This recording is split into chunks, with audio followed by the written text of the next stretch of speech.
সবাইকে নিয়ে আমরা নতুন করে ভোলা করব। আমি আমার জামাতের ভাই, আমি আমার হাত পাখার ইসলামী আন্দোলনের ভাই, সকল রাজনৈতিক দল, সকল ধর্ম পেশা সবাইকে বলি, আপনারা যদি মনে করেন আমার চেয়ে যোগ্য প্রার্থী আছে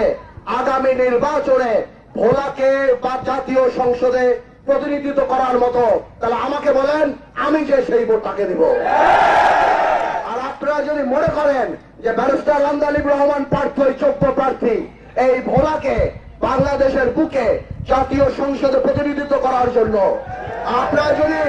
বুকে হাত দিয়ে চিন্তা করেন এই ভোলা বরিশাল সেতু কে আনতে পারবে,